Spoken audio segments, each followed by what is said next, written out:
Cassandro it's a new film on Amazon. It stars Gael, Garcia, Bernal, and it's about a subject I really know very little about. My experience with luchadors extends to Nacho Libre. So, in this film, that's what I know about luchadors and their style of wrestling. Yeah. So not much. But this has audio description on Amazon. Not it's not an international title. It's not foreign language, although it's close. There's a heavy amount of it that is spoken in Spanish, so there's a lot of stuff that needs to be translated in the audio description, but there's also a lot of it that's in English. So, and since this takes place in Mexico, they wouldn't all be speaking English if this wasn't an English film. This is an American film. So, anyway, Bernal plays Cassandro, basically, this young upstart wannabe luchador who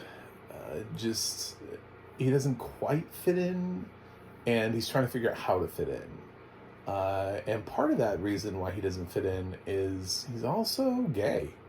He's a gay luchador, and he doesn't quite know how to express himself. There's all these big burly men that are constantly he's having to fight, and obviously he's small and not as bulky, and this isn't really his thing. But he really wants to make it his thing. This is sort of like Rudy. He's like Rudying his way through luchadors, but he seeks out training, and he works his ass off, and he gets to where he wants to be, and he decides to start going in as an exotic. He sees this Cassandra on TV and gets this idea and comes up with this costume, and he wrestles without a mask, and he just sort of wrestles in this costume, and this is very LGBT themed. You will hear lots of slurs thrown at Cassandro during the course of the film, but also an oddly amount of praise. A lot of praise. People like what he's doing. He actually turns out to be a pretty good wrestler, understanding how to topple guys that are bigger than him, how to make it work, how to make it entertaining for the audience. There are constant references to him putting himself in a position that is suggestive in the audio description, and I kind of wanted to know how it was suggestive. There are many ways to have suggestive positions, but I wasn't entirely always sure what exact position they meant by suggestive in the ring to sort of, I guess, throw his straight masculine opponents off. Obviously, this film had a lot of potential. I was so worried this film was going to turn like a Boys Don't Cry situation and be just like a cautionary tale, just a really tragic story. But it really is more of a triumph than anything else. I mean, it really is more of an inspirational story about an LGBT icon and someone that I don't think we in the LGBT community actually knew much about. The gay man in me was like, I don't know what to, I knew nothing about this. I don't feel like, oddly enough, I don't feel like my life has changed by this film. I mean, I love the representation and the fact that this ever happened, but I conceptually still do not understand what luchadors do. I'm not a big wrestling fan anyway. Even American wrestling, I'm like, well, I know the ones that are in movies, but I couldn't tell you who's currently wrestling for the WWE. I would have no idea. So, yeah, it's it's just not something I pay attention to. So when we made a movie about a luchador who broke barriers for being openly gay, and I was just, there's only just so interested I can really be in that. I feel like that makes me a bad gay, but I'm also here to be a blind film critic, so there's like both things.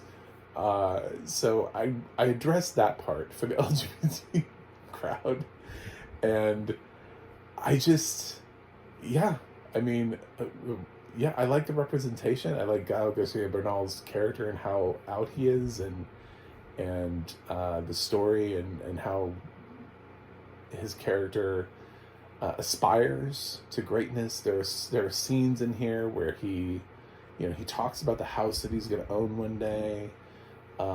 There's a really big thing with him and his father where, his father's been gone for a while, and his mother's like, well, what would your father say? Blah, blah, blah. And he obviously, of course, at some point gets the opportunity to see his father he hasn't seen in years and be honest with him. And at that point, he's well known in the luchador circuit. So, what do you tell somebody whose career is on the rise? And it's just it's a fantastic performance from Gael Garcia Bernal, regardless of how you feel about the film. Like, I wasn't, the subject matter just didn't pull me in. I wasn't like grasped by it, but I was grasped by the performances. I thought Bernal did an amazing job. He always does, and he's always one of these actors that he gets amazing, like, heaps of critical praise, and then he never manages to get any nominations. It doesn't really matter what he's in, whether it's The Crime of Father Amaro or Y Tu Mama Tambien, any movie that Bernal ends up being in, he'll get, like, oh, wow, he's amazing in this film. And then award season comes around, and it's like, nah. It's going to happen again here. He's not going to get nominated for this. I wonder if there's even like some independent critics circle that would nominate him. I don't know. I mean, he'll get like an Out Award or something, but hey, that's about it. That's about it. Anyway, he is very good, and just the way they described his moves in the ring, I was like, Bernal is not young anymore. That was part of Y Tu Mama Tambien, which came out in 2001, 2002, something like that. And it's been like 20 years since then, so he's a little bit older. He's at least in his 40s. And yeah, he is jumping up on things and jumping over people, and his agility, at least as described, I was like, this man moves like Catwoman. Like, this man, he is all over the place. I was quite impressed with, if he's doing his own stunt work in this, which he has to be because he's not wearing a mask, like, huge props to Bernal for the amount of training that he probably put into this to make sure that those moves in the ring look great. We always see these actors that are playing these boxing movies, and they go out to try to make themselves look like boxers. And I'm sure the same thing happens here with a wrestling movie. You have somebody who goes out and has to train and really has to be believable in the ring. And I'm sure Bernal did all the work that he needed to do, and became proficient in what it was that he was portraying on screen. So it's a very good performance. Pretty much everybody in the supporting cast does a great job here, including Bad Bunny. Yeah, Bad Bunny's in this. Not a lot. It's like 5 minutes, but he's in it. And I didn't hate his performance for 5 minutes, so Bad Bunny was fine. Raul Castillo is also in this film, which I just found to be sort of hilarious, considering last year he was also playing sort of a very similar role. There's a recurring theme that's happening with every time now I see Raul Castillo in a film. I'm like, is this your thing now? Is this, are people calling on you to do this as a role? But very similar role. I'm sorry, I did not memorize the name of the actress who plays this mother, but she's also very very good in the scenes that she has, and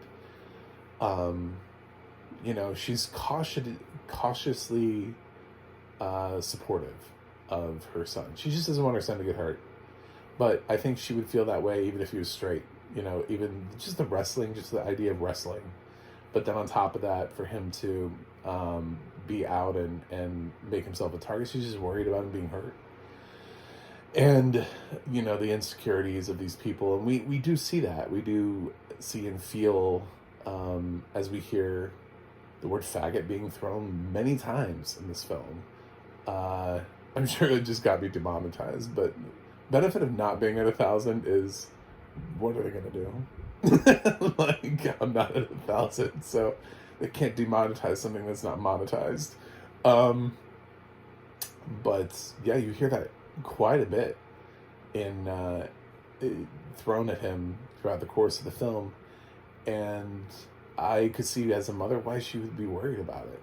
He's putting himself out there in the ring, and these guys are huge, so who knows what could happen to him. But overall, I was really pretty impressed with Cassandro. It made me invested, at least for an hour. It's about an hour and 45 minutes. It made me interested for about an hour and 45 minutes in something that I am not at all interested in, which in itself is a success. And it has a great lead performance from Gael Garcia Bernal. I think this is something that's going to fly totally under the radar this award season. It's a shame because it's another performance from Gael Garcia Bernal where we're all just going to be like, yeah, he's a fantastic actor. We're going to nominate him? Nah. We're going to nominate these other actors again. We got to make sure Leonardo DiCaprio has his 8th nomination. We just have to make sure those people keep getting their nominations over and over and over and over. And meanwhile, other actors like Bernal, who have never been nominated, fuck them, right? So, anyway, I definitely recommend this. I'm going to give Cassandro an A-. I was really generally pleased with this film. So, thanks for watching. Thanks for subscribing. If you're not a subscriber, please click subscribe. If you can find another blind and gay film critic out there, go for that. I don't think that exists. If one does, tag them. I'd like to meet them. I'd like to, but for right now, I'm a unicorn, and I love it. But I also have a website, MagnumMovieGuy.com. You can follow me on X, Threads, and Instagram, all at MacMovieGuy. You can go to the audio description project, adp.acb.org. It'll let you know his audio description where you can watch it. And you can go to the ADNA.org. That's the ADNA.org. It'll let you know who's narrating your favorite films and television series. That's it for me today. I will review something else and see you guys on the other side.